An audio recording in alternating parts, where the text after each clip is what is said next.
Have you ever wondered what could make a prince who had everything walk away from his kingdom, wife, and newborn child? This is the untold story of a young man named Siddhartha, a story that changed the world forever, a story that gave birth to Gautam Buddha. Siddhartha Gautama was born into royalty in the kingdom of Kapilvastu. His father, King Suddhodana, wanted only one thing, that his son would one day become a great king. So the king ordered, no sorrow, no sickness, no suffering must ever be shown to him. The young prince grew up in a world that was carefully designed. Lavish gardens, music, beautiful dancers, and celebrations filled his days. There was no sign of pain, no trace of old age, no mention of death. He married a beautiful princess, Yashodhara, and had a son named Rahula. Life, it seemed, was perfect. But something inside Siddhartha felt incomplete. A quiet whisper in his soul asked, "Is this all there is to life?" One day, Siddhartha requested his charioteer, Channa, "Take me outside the palace walls. I wish to see my people." Reluctantly, Channa agreed. They rode out of the palace gates, where the real world awaited. As they traveled, Siddhartha saw something he had never seen before. First, an old man, his back hunched, hair white, hands shaking. Siddhartha asked, "Why does he look so weak?" Channa replied, "That is old age. It happens to everyone." Siddhartha was shocked. "Will I grow old too?" "Yes, my prince." They moved forward and saw a man lying on the ground, crying in agony. "What's wrong with him?" Siddhartha asked. "He is sick, suffering from disease," Channa answered. "Will I also fall sick?" "Yes, my prince. No one escapes illness." Siddhartha's heart sank. Then, they saw people carrying a lifeless body wrapped in white cloth. Siddhartha stood frozen. "What is this?" Channa lowered his eyes. "He is dead, my prince. One day, we all die." A chill ran through Siddhartha's body. How can something so inevitable be so hidden from me? They continued on, and finally, Siddhartha saw a man dressed in simple robes, calm, peaceful, meditating.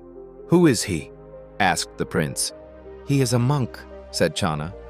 "He has renounced the world to seek truth, to find peace beyond pain."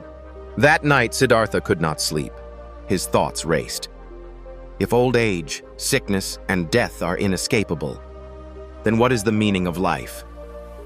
He walked through the silent palace, saw his wife Yashodhara sleeping peacefully, and beside her, his infant son, Rahula. Tears welled in his eyes. "I love them, but I must leave.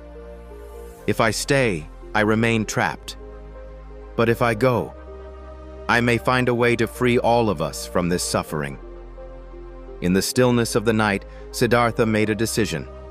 He kissed his son one last time, stepped out into the moonlight, and rode off with Channa, beyond the palace walls. At the edge of the forest, Siddhartha removed his royal robes.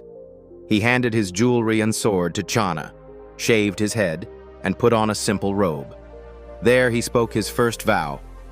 "Until I find the end of suffering, I shall not return."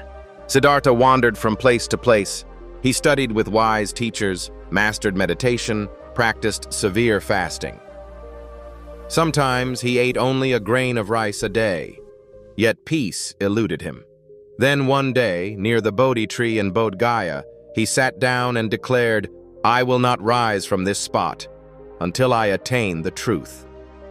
Days passed. Demons of desire, fear, and doubt tried to shake him, but Siddhartha remained still. And then, at dawn, it happened. His mind became still like a calm lake.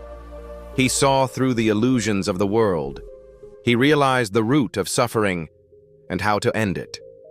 At that moment, Siddhartha became the Buddha, the awakened one. Buddha returned to share his wisdom, not to become a god, but to help others awaken from the sleep of ignorance.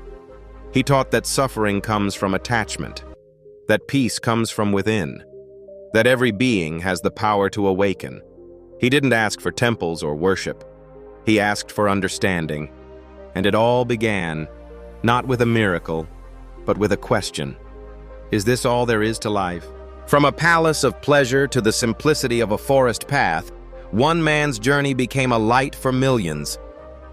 A reminder that peace isn't found in luxury, but in truth. And that sometimes, to find yourself, you must be willing to walk away from everything. If this story touched your heart, remember it only takes one click to share it with someone who needs it today. Spread the wisdom, share the light. And don't forget to subscribe to Wisdom by Buddha for more real stories that transform your mindset, one video at a time. Watch our next story on Buddha's secret to letting go. It might just be what your soul needs today.